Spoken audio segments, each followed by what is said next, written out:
Assalamualaikum warahmatullahi wabarakatuh. Saya ucapkan bagi yang beragama lain ya, selamat berjumpa. Ya, saya akan melanjutkan perkuliahan Statistika 2, yaitu masuk pada pertemuan ke-8 ya. Pokok bahasanya adalah uji normalitas dan homogenitas variansi. Ya, ini penting ya, uji normalitas dan homogenitas ini ya. Ini terkait ketika kita memodelkan regresi maupun menguji analisis variansi ya. Kita butuh asumsi ini ya. Ya, untuk uji normalitas ya, pelanggaran terhadap asumsi normal ini dapat terjadi karena kesalahan yang diakibatkan oleh data ya, dan tidak berasal dari populasi normal ya. Jadi datanya tidak berasal dari populasi normal ya. Adanya beberapa data yang merupakan pencilan atau outlier ya. Ini termasuk bagian dari pelanggaran ya. Untuk itu kita nanti harus uji dulu ya data yang kita peroleh dengan pengambilan sampel secara acak dari populasi ini berdistribusi normal apa tidak. Karena asumsi normalitas itu sangat dibutuhkan ya dalam analisis statistika. Ada beberapa metode yang dapat digunakan untuk menguji kenormalan. Salah satunya adalah uji Kolmogorov-Smirnov. Ya. Nanti ada uji Ryan-Joyner. Ada apalagi namanya uji di Minitab itu ada Kolmogorov, Ryan-Joyner, ada Anderson-Darling ya. Jadi di Minitab menyediakan 3 metode, cuma di sini saya hanya menjelaskan yang Kolmogorov ini yang banyak digunakan hampir semua pemakai statistik ya. Untuk orang aplikasi banyak menggunakan Kolmogorov ini, maka ini yang saya pakai. Ya. Uji ini dikembangkan oleh Kolmogorov ya untuk menguji hipotesis tentang distribusi kontinu maupun diskrit dengan parameter yang telah ditentukan atau parameternya harus diduga dari data. Contohnya kalau kita melakukan uji normalitas, maka yang kita uji itu adalah apakah data ini berdistribusi normal dengan rata-rata mu variansi sigma kuadrat. Mu itu tidak tahu, maka diduga pakai rata-rata sampel, nah, ya kan, diduga dari data. Jadi mu-nya nanti diduga pakai X bar, ya. Sedangkan variansinya diduga pakai S kuadrat. Ya, gitu ya. Kalau simpangan baku yang diketahui, simpangan baku populasinya berasal dari distribusi normal, misalkan aja sigma, maka nanti diduga melalui sampel namanya S. Simpangan baku sampel, gitu ya. Yaitu cara nguji normalitas suatu data. Jadi selalu kita menggunakan penduganya. Mu-nya diduga pakai rata-rata sampel yaitu X bar, sedangkan simpangan bakunya diduga pakai S, simpangan baku sampel. Atau variansi dari populasi yaitu sigma kuadrat diduga pakai variansi sampel yaitu S kuadrat. Ya, itu yang dihitung nanti adalah sampelnya. Ya. Misalkan kita ingin menguji hipotesis nol bahwa data berdistribusi normal. Ya, karena kita tidak tahu sama sekali tentang nilai parameter mu maupun simpangan baku sigma, maka mu ini diduga pakai X bar. Ya. Kalau datanya saya beri nama YI, maka namanya Y bar. Nah, kalau datanya saya beri nama XI, maka namanya X bar. Ya. Ini hanya masalah simbol. Ya. Sedangkan simpangan baku populasi yang tidak diketahui ini diduga pakai simpangan baku sampel. Secara umum saya lambangkan S. Kalau datanya data Y, ya namanya SY. Kalau datanya X, ya namanya SX. Ya, ini hanya penamaan aja. Nah, inilah caranya seperti itu. Ya. Untuk uji ini, maksudnya uji normalitas, diperlukan distribusi kumulatif dari sampel yang dilambangkan dengan FNY. Nah, ini namanya distribusi kumulatif dari sampel. Ini yang dihitung dari sampel acak tadi ya. Serta distribusi kumulatif yang dihipotesiskan, ini dari teori. Ya. Jadi membandingkan antara fungsi distribusi kumulatif sampel yang dikenal dengan fungsi distribusi empiris, karena dari data, dibandingkan dengan fungsi distribusi kumulatif secara teorinya. Ya, dari F0Y ini yang akan diuji nanti. Nah, ini adalah fungsi distribusi teoritis. Dalam hal ini adalah fungsi distribusi normal. Apakah data yang kita peroleh ini, fungsi distribusi empirisnya sangat dekat dengan fungsi distribusi teoritis? Kalau iya, jadi makin kecil nilai D, maka cenderung menerima H0. Bahwa fungsi distribusi dari data itu sangat dekat dengan fungsi distribusi teoritis tertentu. Dalam hal ini misalkan aja normal, gitu ya.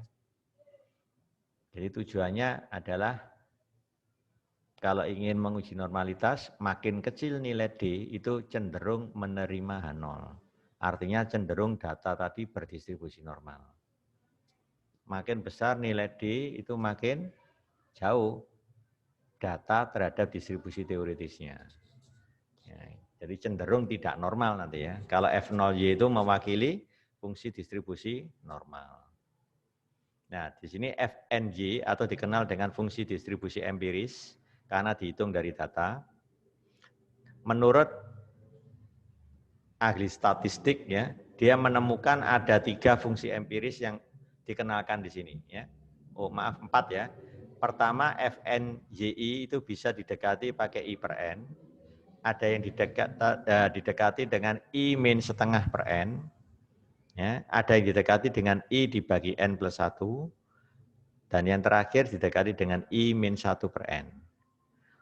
Untuk uji Kolmogorov-Smirnov, dia menggunakan fungsi distribusi empirisnya 2 ini. Pakai I per N dan I min 1 per N. Dia tidak menggunakan ini ya. Ini yang dipakai oleh Kolmogorov. Ya.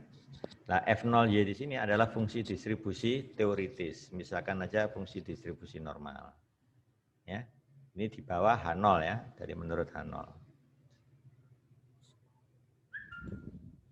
Nah, bagaimana langkah-langkah atau prosedur menguji normalitas suatu data menurut uji satu sampel Kolmogorov-Smirnov. Ya. Maka secara rinci itu kalau kita tulis ada 7. Yang pertama, data pengamatan itu saya urutkan dulu. Jadi data YI ini diurutkan dari yang terkecil sampai terbesar. Setelah kita urutkan, kedua merumuskan hipotesisnya. Nah, ini hipotesis ini ditulis pakai simbol fungsi distribusi. Misalkan kita akan topiknya uji normalitas. Berarti F0Y ini adalah fungsi distribusi normal. Apakah fungsi distribusi dari data sampel sama dengan fungsi distribusi normal, loh, ya kan? Kalau terima 0 berarti data kita berdistribusi normal. Kalau tolak H0 berarti terima H1 kan, data kita tidak berdistribusi normal, gitu maknanya ya. Ini kalau pakai simbol begini ya. Ya itu ya. Oke, itu sudah saya jelaskan tadi ya. Kalau F0 itu fungsi distribusi normal, berarti dia punya rata-rata dan simpangan baku.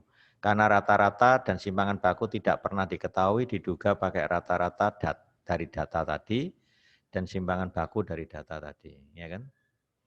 Nah, selanjutnya kita menghitung fungsi distribusi empiris untuk uji Kolmogorov-Smirnov satu sampel, dia hanya menggunakan ini, fungsi distribusi empirisnya I per N dan I min 1 per N.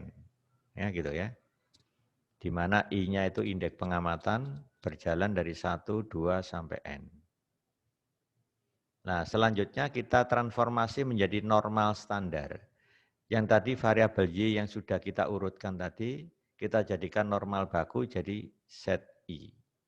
Yang asalnya YI berubah jadi set I. Rumusnya ya ini, YI kurangi rata-ratanya YI dibagi simpangan bakunya YI. Ya, gitu ya. Ini sudah jadi normal standar. Ya, coba kalau Anda cermati ya, meskipun data Anda itu besar sekali, katakan jutaan gitu ya, kalau sudah ditransformasi menjadi normal standar, maka nilainya akan berubah di sekitar 0. Bisa negatif, bisa 0, bisa positif, begitu ya. Meskipun data awalnya ini sangat besar. Ya. Ini fungsi dari standarisasi data. Setelah itu set I diperoleh, maka kita bisa menghitung fungsi distribusi normal baku. Nah, lambangnya F0 set I. Bukan F0Y loh ya. Jadi ditransformasi dulu ke standarisasi tadi. Setelah itu dihitung fungsi distribusi pada nilai set I yang sudah distandarisasi. Nah, ini yang dikenal dengan fungsi distribusi normal baku. Kalau menghitung ini, secara teori itu sama saja menghitung integral ini. Nah, ini adalah fungsi kepadatan peluang dari normal baku. Nah, menghitung integral ini sudah tidak bisa diselesaikan secara apa? Secara teori. Maka ini penyelesaiannya harus menggunakan metode numerik. Ya. Nanti dipartisi menjadi bias-bias sebesar sebanyak mungkin. Ya. Sehingga nanti akan ketemu nilai. Ya. Jadi numerik itu sangat penting untuk hampir semua nanti pendekatannya pakai numerik. Integral yang sudah rumit ya, yang integralnya rumit itu sudah pakai numerik. Nah, ini sudah tersimpan program ini di softwarenya Minitab. Ya, nanti kalau Anda praktikum bisa dijelaskan di situ ya. Jadi nggak usah khawatir, kita nggak perlu ngitung sendiri, integral ini langsung keluar hasilnya nanti. Nah, kalau secara teori ngitungnya pakai sistem koordinat tabung. Ya, nanti ini menjadi asalnya di X, DY berubah menjadi DR, D, theta, ya gitu ya. Jadi ada sudut, ada jari-jari, ya. Koordinat tabung namanya, ya. Dan di kalkulus lanjut itu nanti diberikan ya. Setelah itu F0 set dapat, baru kita bisa menghitung D+. D+ itu supremum dari Y, nilai mutlak dari I per N min F0 set. Ingat ya, F0 set nanti ini sudah keluar nilai berupa vektor ini. Sebanyak pengamatannya N. Ya. Nah, nanti I per N ini juga berupa vektor sebanyak N pengamatan juga. Nah, ini tinggal dikurangi, kemudian dimutlakkan. Jadi enggak ada nilai yang negatif nanti ya. Setelah itu diambil yang terbesar, itu namanya D+. Ya. Nah, kalau D-, fungsi distribusi empirisnya yang dipilih I-1 per N. Dikurangi F0 set yang sudah kita hitung di sini, di langkah 5. Ya, ini dimutlakkan gitu ya. Setelah dimutlakkan, baru diambil yang terbesar. Itulah nilai D-. Nah, nilai D yang kita cari itu sebenarnya memilih salah satu dari D+ atau D-. Mana yang paling besar? Itulah yang dipilih. Misalkan D- lebih besar dari D+, maka nilai D itu sama dengan D-, gitu maksudnya. Kalau D+ yang lebih besar dari D-, maka nilai D sama dengan D+. Ya, jadi hanya memilih sifatnya ini ya. Nah, setelah itu D ini dibandingkan dengan D tabel. Namanya tabel Kolmogorov-Smirnov 1 sampel. Nah, ya. Ini bentuk tabelnya nanti saya tunjukkan ya, ada ini. Nah, apa keputusannya? Keputusannya adalah H0 ditolak jika nilai D-nya lebih kecil atau sama dengan D alfa. Jadi kalau D yang kita peroleh ini lebih kecil atau sama dengan D alfa itu dari tabel, maka H0 diterima, berarti data kita berdistribusi normal. Nah, ini sesuai hipotesis ini. H0 diterima ya.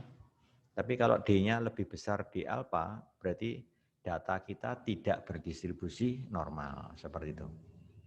Nah, ini langkah ringkasnya ada 7 ini ya. Sekarang kita peragakan. Saya punya data pengamatan ya sebanyak berapa ini?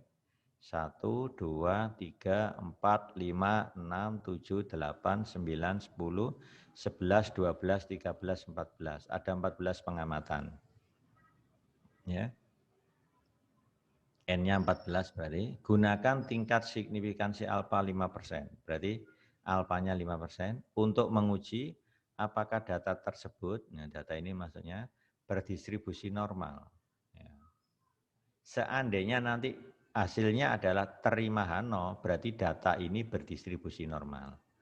Berapa rata-ratanya? Rata-ratanya ya Y bar. Kalau data ini saya namakan YI, ya kan?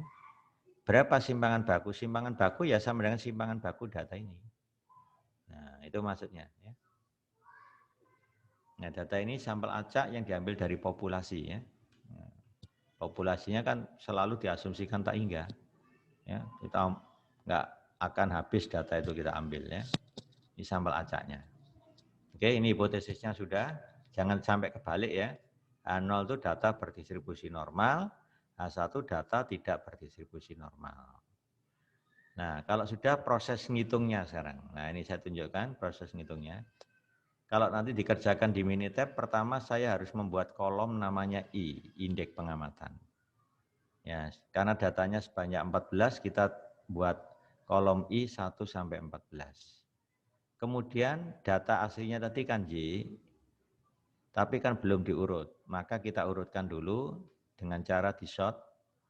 Ya, nanti saya tunjukkan. Nah, nanti akan ketemu data Y sudah urut ini. Dari yang terkecil sampai terbesar. Kalau sudah, kita membuat fungsi distribusi empiris namanya FNY, yaitu I per N. Nah, jadi kalau I-nya 1, berarti 1 dibagi 14, ketemu ini. Kalau ini berarti I-nya 2. I-nya 2. 2 dibagi 14 ketemu ini. Kalau ini untuk I3, 3 per 14, 4 per 14, 5 per 14, terakhir 14 per 14, 1.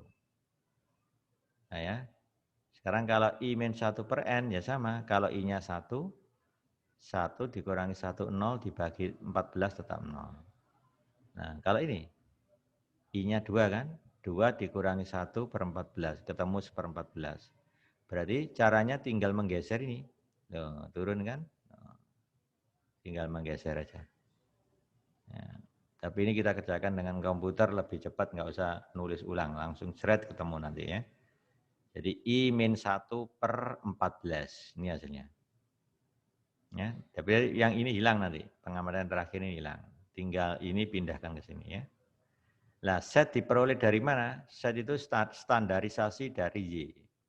Berarti nanti 73,9 dikurangi rata-ratanya ini, Y bar, dibagi simpangan bakunya Y, itu nanti ketemu min 1,59325. Itu adalah transformasi dari Y 73,9. Jadi nilai ini diperoleh dari 73,9 dikurangi Y bar dibagi SY. Ya, gitu ya. Kalau ini diperoleh dari 74,2 dikurangi Y bar dibagi SY, dan seterusnya. Baru saya bisa menghitung fungsi distribusi kumulatif normal baku dari set. Nah, yang ngitungnya pakai integral tadi. Ya, jadi nilai ini tuh diperoleh dari integral min tak hingga sampai min 1,59325 F set D set. F setnya tadi 1 dibagi akar 2 pi E pangkat min setengah set kuadrat D set. Nah ngitungnya seperti itu. Ya. Nah seperti ini ngitungnya. Ya. Jadi ketemu, tinggal mencari D plus. D plus itu apa? Nilai mutlak dari I per N dikurangi F0 set. Jadi ini dikurangi itu, ini dikurangi itu, ini kurang itu, dan seterusnya. Nah, kalau negatif dimutlakkan jadi positif, itu nanti hasilnya ketemu ini. Kalau D minus itu selisih dari ini dengan F0 set. Di 0 dikurangi ini, ketemu min ini kan. Min ini dimutlakkan kan jadi plus. Nah, ini dikurangi itu, dinilai mutlak jadi ini. Jadi enggak ada yang negatif di sini, karena sudah diabsolutkan ya. Setelah itu kita pilih D plus yang paling besar. Ternyata ini kan jatuh di pengamatan keempat, di mana nilai Y-nya 74,7. Ya, sedangkan D minus terbesar jatuh di mana?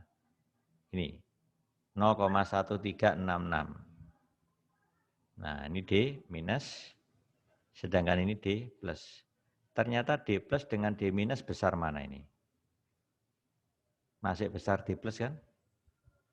Ya, lebih besar sedikit ini, D plus dibanding D minus. Berarti nilai D-nya tidak lain adalah ini, D plus. 0,139432. Nah itu ya, nanti hasilnya seperti ini. Ini nilai D plusnya, ini nilai D minus. Yang lebih besar adalah D plus, berarti D-nya sama dengan D plus. Sekarang kita lihat tabel, ya, untuk alfa 5%. Tadi kan ingin diuji dengan menggunakan alfa 5%. sedangkan pengamatannya sebanyak 14. Maka nilai D alpanya ketemu 0,349. Nah ini tabelnya. Kita gunakan uji dua arah dengan alpanya 5%, ya, di mana sampelnya sebanyak 14, ketemu 0,349 ini. Ya, 0,349. Ini adalah D alpha.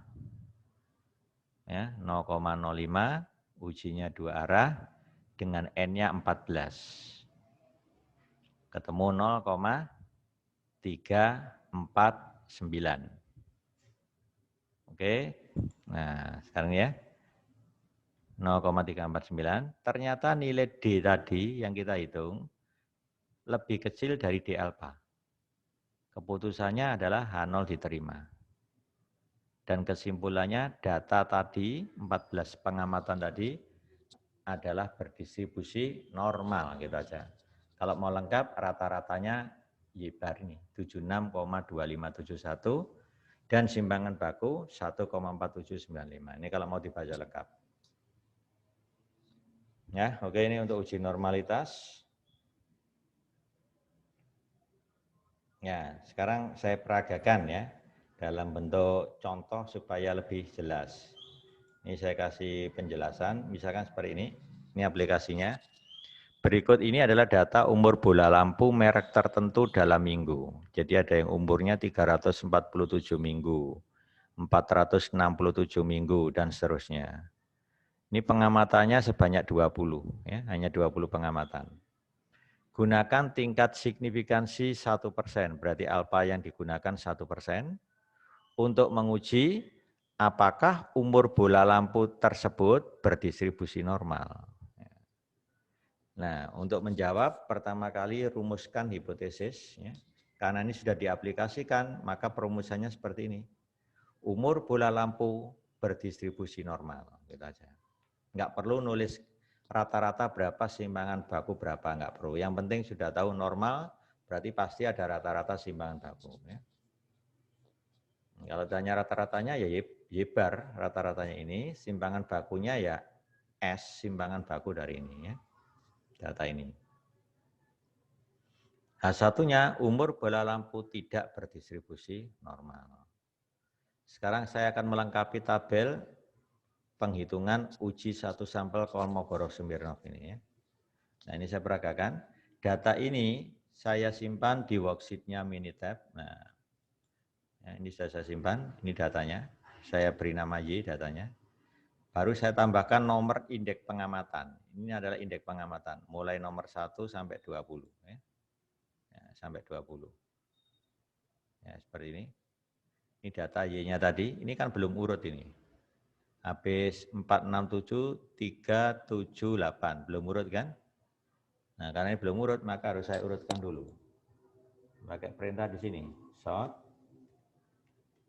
Nah, yang di sort kan Y atau C6, terserah. Saya pakai nama C6, boleh. Taruh hasilnya di C6 juga. Ya. Kita enter. Sudah urut. Dari yang terkecil sampai yang terbesar. Nah, yang terbesar. Jadi aslinya tadi nggak urut kan datanya. Kita sort dengan perintah singkat seperti ini. Sort C6, hasilnya simpan juga di C6. Urut. Nah, setelah itu baru menghitung I per N. Nah, kita pakai perintah let. I per N saya tempatkan di C7. Nah, seperti ini ya, di C7. Nah, seperti itu. Ya, saya taruh di C7. Apa rumusnya I per N? Karena I-nya itu tidak lain adalah apa? C5 kan? Nah, ini saya kasih nama I boleh, nomor boleh. Oke, saya kasih nama I aja. Gitu. Jadi kita bisa pakai nama I dibagi NE-nya tadi 20. Nah, gini aja perintahnya. Nah, langsung ketemu. Jadi ini 1/20, 2/20, 3/20, 4/20, dan seterusnya sampai terakhir 1. Nah, 1. yang 20/20. Nah, berikutnya yang ini, yang C8. Let C8. Itu I kurangi 1, ya kan? Dibagi 20. Nah, kita enter. Nah, sudah ketemu. Baru set itu distribusinya nanti menjadi normal baku. Ya, diperoleh dari J. Berarti kita bisa pakai perintah calc standardize. Ya, ini ada calc standardize. Nah, apa yang diinputkan Y. Hasilnya disimpan di mana? Di set atau J9. Nah, kita namakan set boleh, J9 boleh. Nah, ini sudah benar, subtract mean and divided standar deviasi. Kurangi rata-rata dan dibagi dengan standar deviasi. Ini sudah benar. Langsung kita oke. Nah, ini setnya sudah ketemu. Baru menghitung F0 set. Ingat, set distribusinya adalah normal baku. F0 set ini fungsi distribusi normal baku. Perintah untuk ngitung itu adalah CDF, Cumulative Distribution Function singkatannya ya. Dari apa? Dari set. Nah, simpan di mana? C10. Ya. C10. Jangan lupa titik koma. Kita enter. Kita ketik normal baku. Berarti normal baku itu rata-rata 0, simpangan baku 1. Jangan lupa diakhiri titik. Nah, ini sudah ketemu nilai F0 setnya. Nah, F0 set sudah ketemu. Setelah itu menentukan nilai D+. D+. Nah, berarti let C11. Nah, ya kan? C11. Apa D+ tadi? Nilai mutlak itu perintahnya berarti ABS. Ini singkatan dari absolut. Nah, absolut dari apa? I per N dikurangi F0 set kan? Berarti saya bisa menulis C7 dikurangi C10. Ya. C7 dikurangi C10. Nah, sudah, ini sudah ketemu D+. Ya. Nah, sekarang kalau D- berarti C12. Sama kan? Absolut juga. Dari apa? I-1 per N atau C8. Ya. Dikurangi C10. Nah, pengurangnya sama, F0 set. Nah, baru ini pilih yang terbesar, ini pilih yang terbesar. Nah, kita bisa pakai perintah start, basics. Nah, masukkan D+ dan D-min. Statistik yang dibutuhkan hanya maksimum. Cari maksimum. Nah, ini ya, maksimum. Yang lainnya nggak usah. Nah, ya nggak ruwet ya. Tampilannya seperti itu. Baru kita oke. Oke lagi. Ternyata nilai D+ terbesar 0,2308, D- terbesar 0,1808. Berarti yang dipilih D-nya adalah D+. 0,2308 ya. 0,2308. Oke, ini bisa saya copy ya, semuanya ini. Nah, nanti saya taruh di tabel tadi. Nah, saya taruh di tabel ini ya.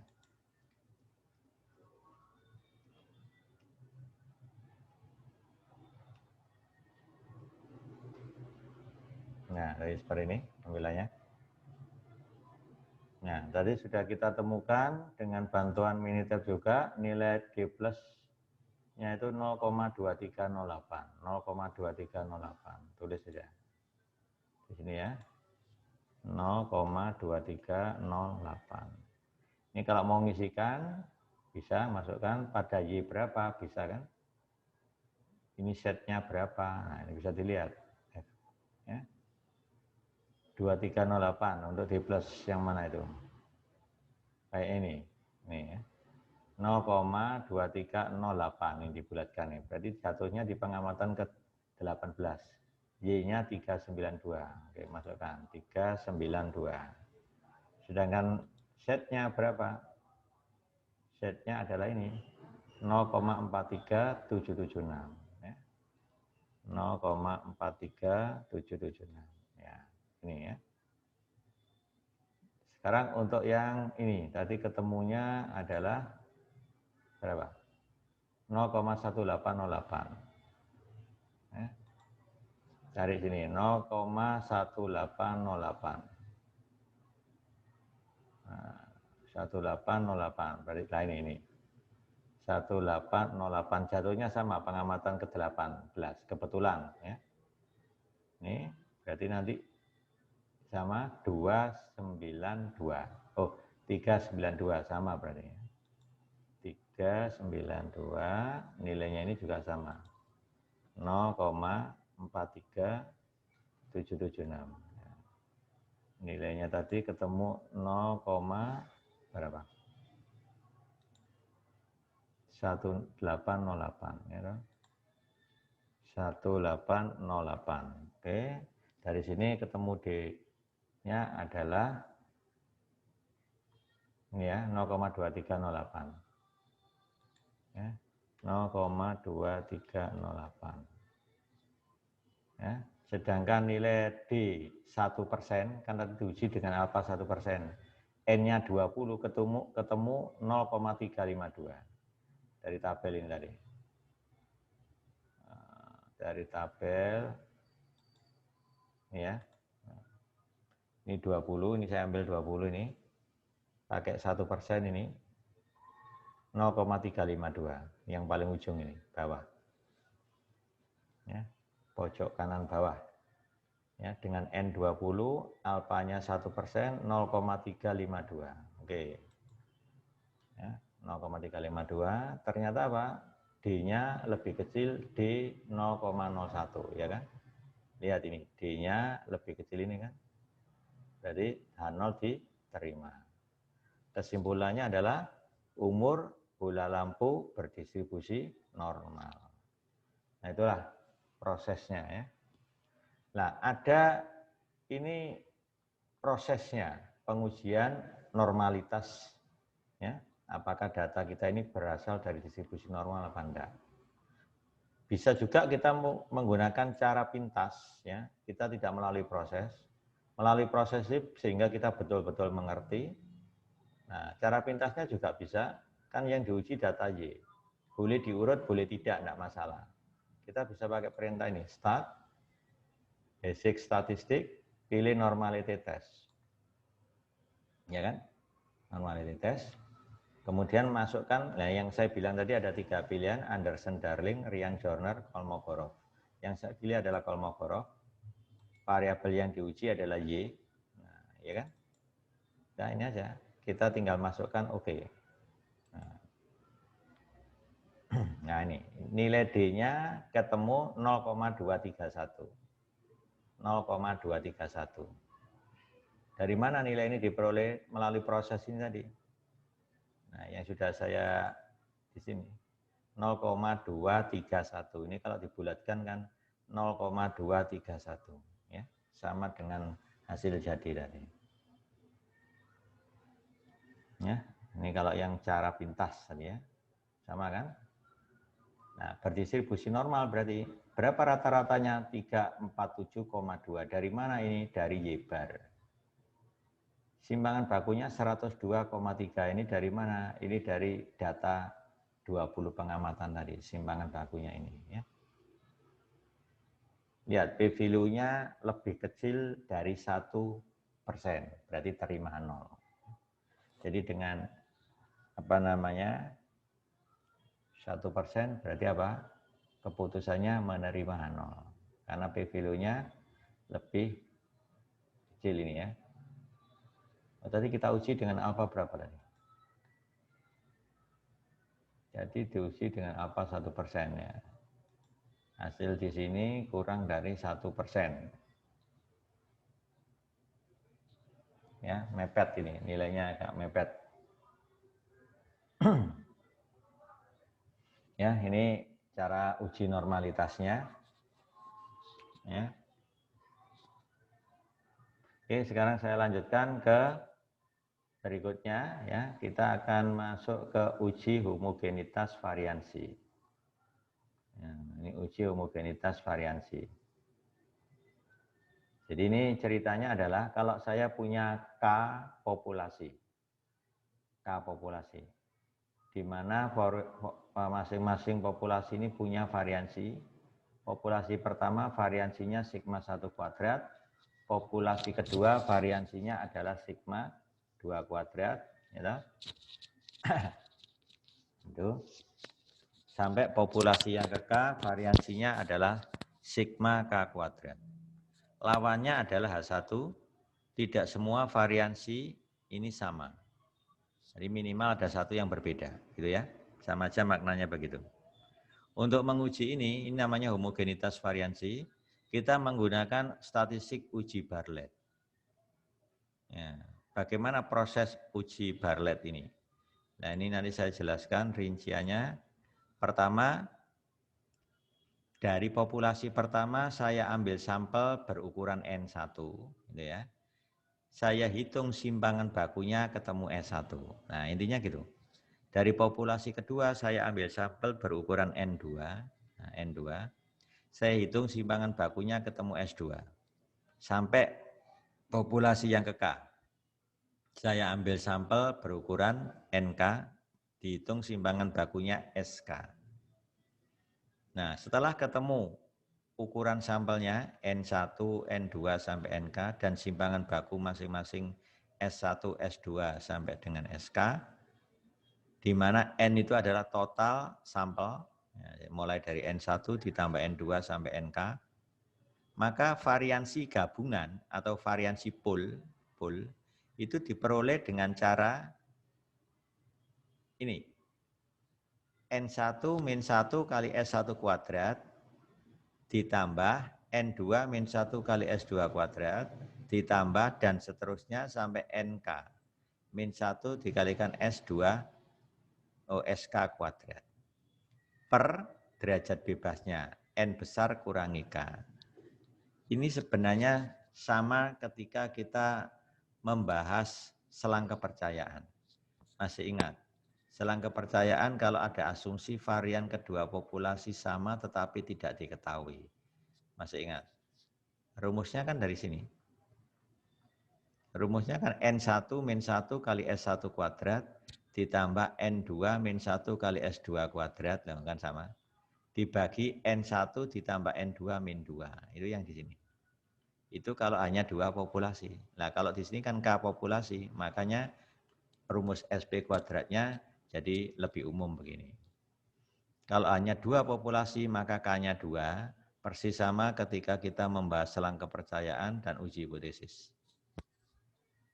Ya, ini derajat bebasnya. Total sampel dikurangi banyaknya perlakuan di sini ya. Kan sebanyak K. Nah, ini rumus dari variansi gabungan. Baru menghitung statistik uji chi-square. Ya, ini sudah ditemukan oleh ini orang yang menemukan ini. Chi-square-nya dihitung pakai rumus empiris seperti ini.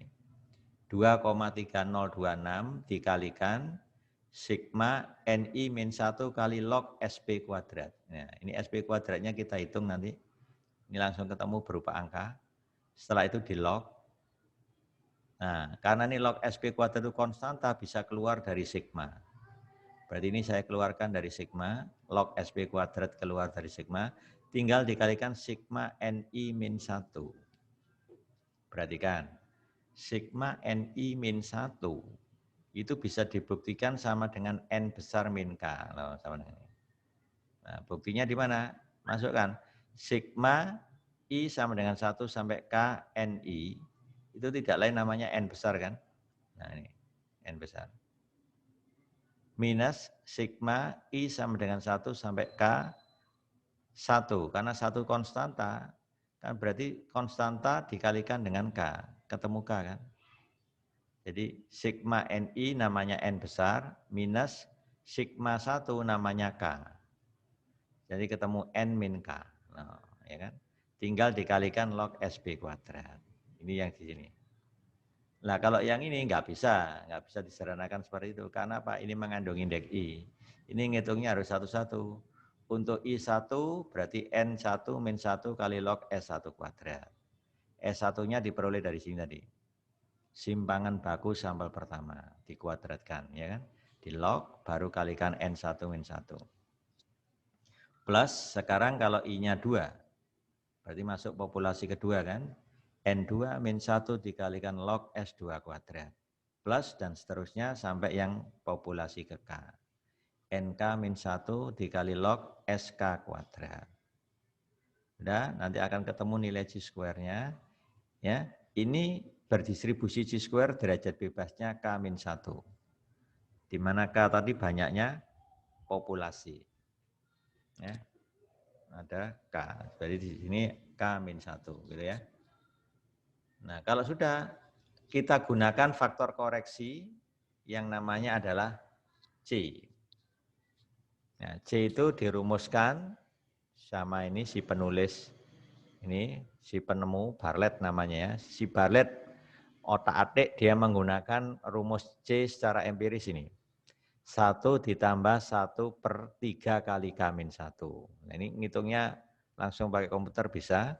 Sigma 1/Ni-1. Kalau ini nggak bisa disederhanakan.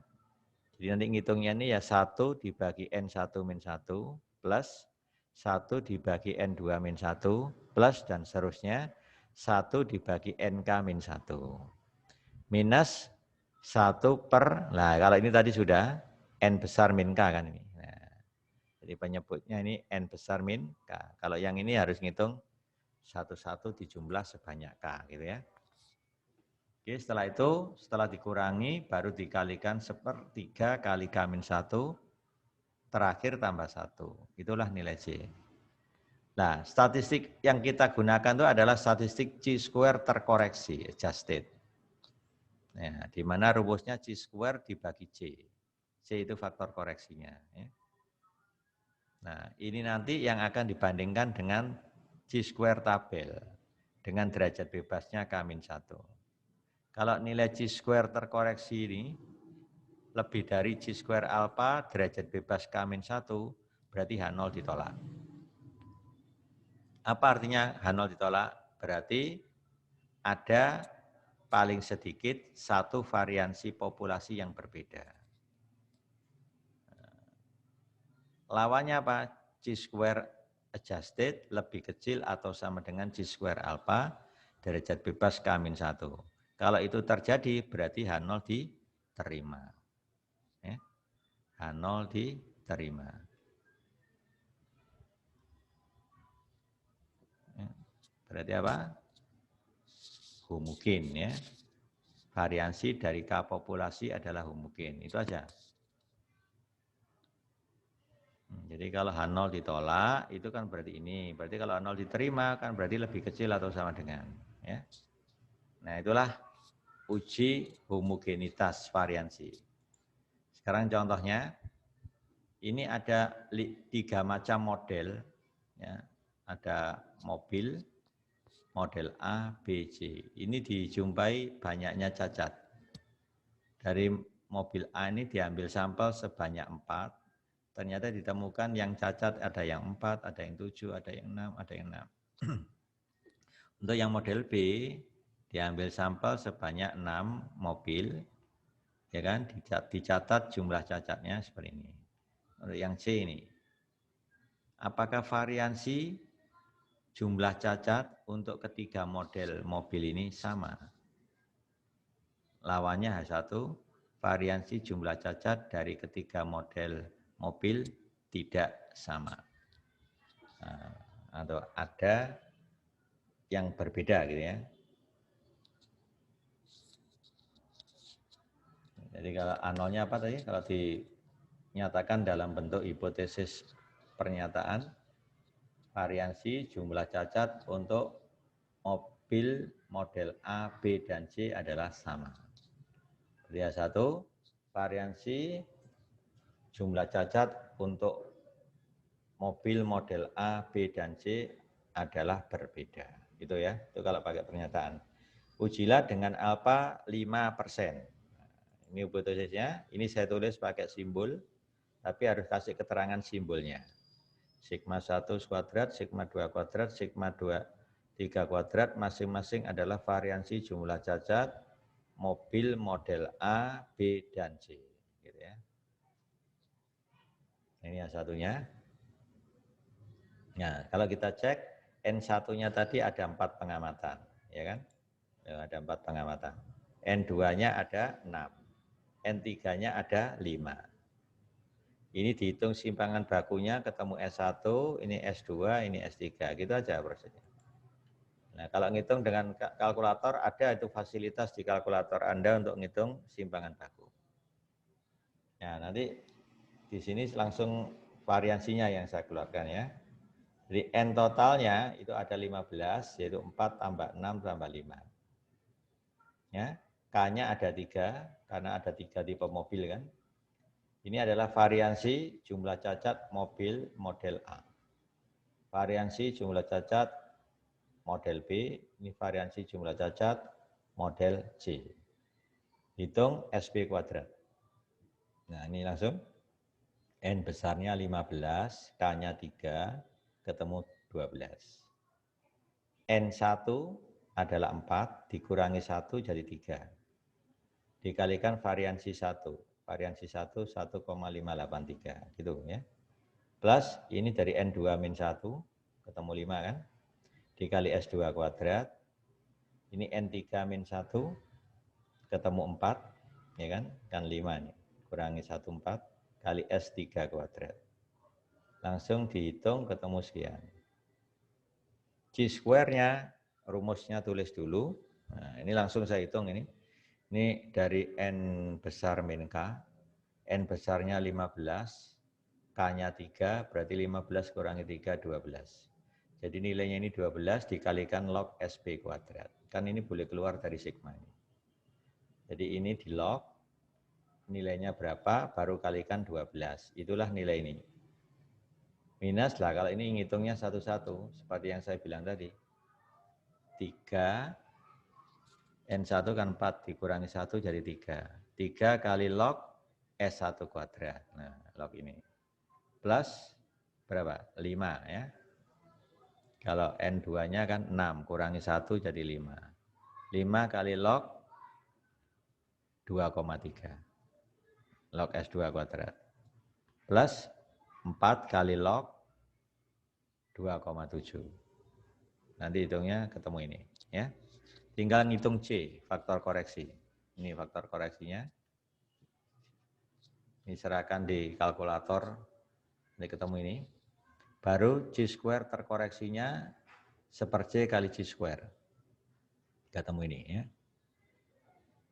Jadi dibagi 1,11667. Ini jangan dibulatkan 1,1 ya. Nanti dampaknya di sini. Ya, bisa beda jauh ya. Ini sengaja saya ambil 6 desimal. 5 desimal ya, biar teliti. Nah, C-square-nya tadi saya ambil 6 desimal. Nah, ini dibagi itu ketemu ini.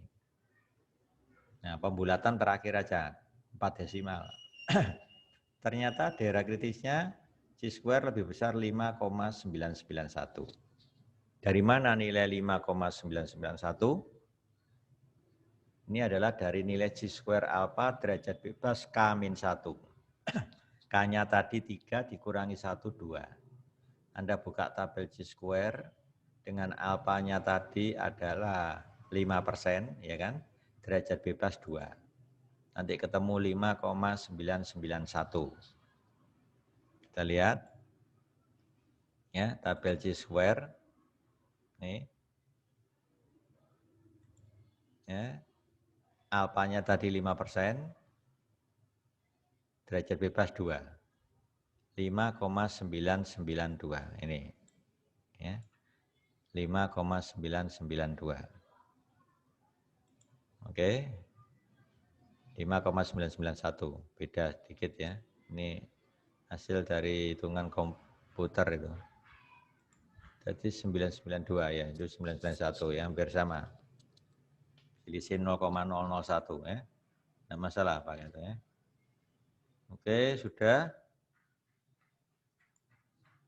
Ternyata apa keputusan kita? Nilai ini di luar daerah kritis. Berarti masuk daerah terang. Berarti terima 0 kan? Kalau ini di luar daerah kritis berarti masuk daerah terang. Berarti terima 0. Kalau terima 0 berarti data homogen atau variansi jumlah cacat untuk model A, B, dan C adalah sama. Gitu ya. Itu penjelasannya gitu. Oke, sekarang untuk lebih jelasnya yang uji homogenitas ini saya berikan soal 2 ya, soal 2. Dalam percobaan biologi, 4 konsentrasi bahan kimia digunakan untuk merangsang pertumbuhan jenis tanaman tertentu selama periode waktu tertentu. Data pertumbuhan tanaman dalam sentimeter dicatat sebagai berikut. Yang diberi konsentrasi 1, gitu. Mungkin ini dosisnya berbeda-beda gitu ya. Ternyata ini pertumbuhannya seperti ini. Yang diberi dosis kedua, bahan kimia ya, konsentrasi bahan kimia yang kedua, hasil pertumbuhannya ini. Ini yang ketiga, ini yang keempat. Jadi ini ada N1, N2, N3, N4 ya kan. Kalau kita tulis pakai simbol seperti ini, kalau menggunakan pernyataan seperti apa? Kalau pakai pernyataan. Variansi pertumbuhan tanaman jenis tertentu ya, untuk keempat konsentrasi bahan kimia adalah sama. Ya. Jadi variansi pertumbuhan tanaman jenis tertentu untuk keempat kombinasi konsentrasi bahan kimia adalah sama. Nah, variansinya sama kan? Berarti apa kalau satunya? Variansi pertumbuhan tanaman jenis tertentu untuk keempat jenis konsentrasi adalah berbeda, gitu aja. Itu kalau ditulis pakai pernyataan seperti itu ya. Ini mulai proses ngitung sama seperti tadi. N1-nya 4, N2-nya 5, N3-nya 6, N4-nya 5. Gitu ya, N4-nya 5. Kita jumlah semua ketemu 20. Jadi ada 20 pengamatan. K-nya ada 4, ya kan? K-nya 4. S1 kuadrat saya hitung, ini pakai kalkulator boleh, pakai komputer boleh, silakan. Nanti ini variansinya ketemu sekian, ini variansinya ketemu sekian, dan seterusnya yang keempat ini variansinya ketemu 0,142. Baru dapat SP kuadrat, saya tahu caranya, seper N besar min K, 20 dikurangi 4 jadi 16, ya kan? Ini dari 4 min 1, 5 min 1, 6 min 1, 5 min 1. Tinggal ini S1 kuadrat, S2 kuadrat, sampai S4 kuadrat. Ini nilainya. Nah, masukkan ke rumus C square ini, ya kan? Ini tadi nilainya keluarkan dari sigma kan? Dari log dari ini, langsung kalikan dengan N besar min K. Di mana nilainya 16. Jadi nilai ini kalau dihitung sama aja 16 dikalikan log 0,24294. Udah ya, tinggal ini ngitung satu-satu ini minus ya. Jadi berapa ini? 3 kali log S1 kuadrat. Plus, kalau dikurangi jadi min lagi ya. 4 dikali log ini 0,123. Min lagi 5 ya, log ini. Min lagi 4 log itu. Ya, nanti ketemu sekian. Nah, ini saya lompati aja langsung hasilnya ini. Silakan nanti dicek sendiri ya.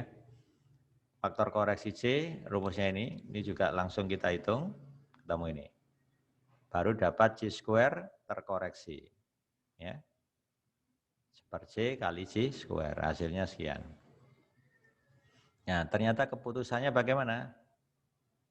H0 ditolak jika C square lebih dari C square alpha, derajat bebas 3. Kan K-nya tadi 4.